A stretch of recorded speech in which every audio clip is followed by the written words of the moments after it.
ACC honor, Player of the Week honor mean to you, just in the sense of reward? Well, I wasn't really expecting it. At the end of the day, I thought our group had a dominant performance over the weekend. We had a lot of individuals making some really key plays along the way. I'm talking about Jordan Travis or guys on our offensive line. So to get that honor was something unexpected. At the same time, I'm very, very grateful and excited. For the first time, you guys had the same O-line as you did against Notre Dame. Just what does it mean for continuity when 5 of you guys are together? Yeah, so we have more than 5 guys that can play. We have 6 or 7, even 8 sometimes, that can play and step into a game. But again, those 5 guys we've been rolling all the way from camp up until now. So it's awesome to have more than 5 guys who can step into a game, but to have those original 5 guys together, it really meant the world. After a couple of those drives on Saturday, I saw Jordan go over and talk to you guys. Just how nice is it to be on the same page with the guy calling the signals and having that chemistry? Oh, he's super down to earth. He's always communicating with us, whether that's in front recognition, 90 in fronts. At the end of the day, he's a good guy, very, very expert communicator and a good leader. What is having Maurice back? I know he's still kind of battling through injury, but having him back in the lineup, what has he brought to you guys? Yeah, so Mo is a different type of body. He's not necessarily the traditional center that you see, especially in ACC football. He's not a big, bulky guy.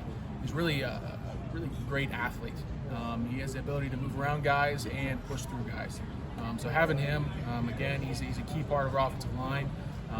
With him, and we have a few other guys that can play center, but having Mo back this week really was a great advantage. Is this a good week to have an open week, to get a chance to kind of nurse some bumps and bruises and get a little bit more healthy? Yep, so that's the purpose of bye weeks. We get to take a step back. We're not necessarily game planning for a team. We're game planning for the season. So again, we're getting some guys that haven't gotten many reps throughout the season, maybe guys that have been on a scout team. The ability to break through that starting two group, the 1s and 2s. So again, that's the purpose of bye weeks, and we're excited to see it pan out. Go ahead.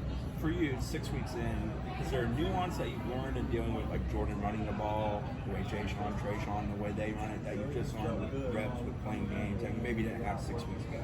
Yeah, so I think it really is like what you talked, that continuity. Whether that's just in the offensive line or the whole grand scheme of our offense. At the end of the day, it doesn't change much for me. I'm always just trying to dominate my guy, dominate my block, and finish him at the echo of the whistle. Again, I'm playing in between the play, but I'm going to try to take him as far as I can go.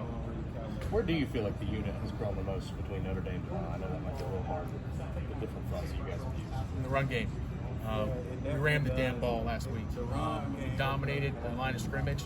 Our interior and the tackles did an awesome job coming off the ball, establishing that line of scrimmage and moving it 5 yards in front of us. So again, we're very pleased in our work last week, but again, we need to build off that. It's a good base to have. It's a good thing to show as we're halfway in the season. But again, we need to finish out the season on a good foot and continue to get better every week.